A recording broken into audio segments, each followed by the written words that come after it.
একদিন বাদেই কিন্তু নির্বাচন, সব আয়োজন সম্পন্ন, নানা ধরনের জনমত জরিপ হচ্ছে, নিরাপত্তা নিয়ে 3 স্তর বিশিষ্ট নিরাপত্তা হচ্ছে, সব মিলিয়ে মোটামুটি একটা শান্ত পরিবেশ সারা বাংলাদেশে। বলতে পারেন না একদম বাংলাদেশ স্তব্ধ হয়ে আছে। তার কারণটা হলো 2 দিন আগে, সাধারণত অতটা হয় না, কিন্তু আমি জানি না কী কারণে এখন কোনো সারা শব্দ নেই, লম্বা ছুটির কারণেও হতে পারে, সবাই যার যার বাড়ি যাচ্ছেন। নির্বাচন নিয়ে অনেক ইকুয়েশন আছে, অনেকে আন্তর্জাতিক মিডিয়াগুলো নানা রকমের রিপোর্ট দিচ্ছে। এই অবস্থায় আপনি কেমন দেখছেন নির্বাচন? নির্বাচন হচ্ছে, তবে নির্বাচন আরও সুন্দর হতে পারত আমার কাছে মনে হয়। নির্বাচনের বিষয়ে এক ধরনের সংশয় যেটি বহুদিন ধরে ছিল, এটি নির্বাচনকে অনেক ক্ষতিগ্রস্ত করেছে। নির্বাচনের আগেই আইনশৃঙ্খলা পরিস্থিতির একটি দৃশ্যমান উন্নতি আশা করা হয়েছিল, সেটাও নির্বাচনকে ক্ষতিগ্রস্ত করেছে। এখনো পর্যন্ত মানুষ কিন্তু এই সংশয় আছে যে প্রশাসন কারো পক্ষ নেবে।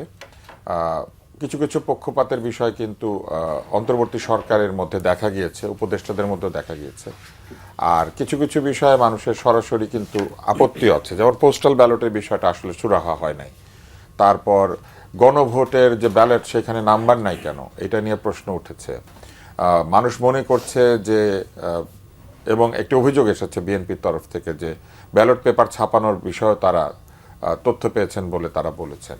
ফলে এই ধরনের কিছু কিছু সংশয় আছে। আর বাংলাদেশ যেহেতু বহুদিন ধরে একটি প্রকৃত নিরপেক্ষ নির্বাচন দেখে নাই এবং নির্বাচনের জালিয়াতি দেখেছে চোখের সামনে, ফলে জালিয়াতিহীন নির্বাচন হতে পারে এই ব্যাপারটা অনেকে বিশ্বাসই করতে পারছেন না। কেননা জালিয়াত যে সিস্টেম, সেই সিস্টেমের অন্তত 30% তো 40% এখনো কাজ করছে, এবং সেই জালিয়াতরা যদি রাতারাতি বের হয়ে এসে বলে যে আমরা গুপ্ত ছিলাম, আমরা এখন আপনাদের জন্য জালিয়াতি করব, তাহলে তো হতে পারে। আর এরই মধ্যে প্রধান উপদেষ্টা বলেছেন দেশটা একটি জালিয়াতের কারখানা, ফলে সেই কারখানা তো আছে, সেটা তো আর চলে যায় না। এবং আমরা আরও নির্বাচনের আগেই ট্রান্সপারেন্সি ইন্টারন্যাশনাল বলেছে যে বাংলাদেশে দুর্নীতির সূচকে আমরা পতিত হয়েছে এক ধাপ, মানে আমাদের এখানে দুর্নীতি বেড়েছে। তো এই সব কিছু মানে বেড়েছে বা কমেছে আমি জানি না, কি বলেছে, কমেছে বলেছে, কমেছে বোধ হয়। ও কমেছে বোধ হয়। তো কিছুটা কমেছে, কিন্তু আমরা কাছাকাছি আছি, 13 থেকে 14 মনে হয়েছে না, হ্যাঁ 13 থেকে 14 হয়েছে। তো এই সব কিছু মিলে আগের দিনে একটু দুর্নীতির উন্নতি হয়েছে এরকম বলেছে তারা। তো এই সব কিছু মিলে এক ধরনের মানুষের মনে সংশয় আছে যে আসলে কতটুকুই বা উন্নতি হলো। আর কিছু বিষয়ে দুর্বলতাও ধরা পড়েছে অন্তর্বর্তী সরকারের, যেমন তারা পোর্ট দিয়েছিলেন, কিন্তু পোর্ট তারা বাস্তবায়িত করতে পারেন নাই। তাড়াহুড়া করে একটা শুল্ক চুক্তি স্বাক্ষর করেছেন, যেখানে নাকি আমাদের শুল্ক 1% কমেছে, 1% কমেছে। আর হচ্ছে 1% অনেক মনে হয়, মানে অনেক। এবং শেষ মুহূর্তে এসে বিনিয়োগের চেয়ারম্যান বলেছেন এইখানে কে বিনিয়োগ করবে, আইন শৃঙ্খলা ঠিক নাই, এখানে এই পরিস্থিতি নাই। তিনি আমলাতন্ত্রকে ইনএফিশিয়েন্ট বলেছেন। তো সেই ইনএফিশিয়েন্ট প্রশাসনই তো ইলেকশনটা করছে।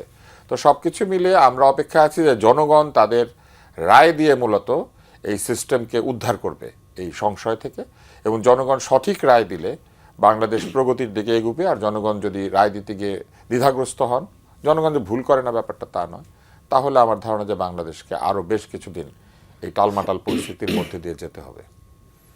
অনেক ধন্যবাদ।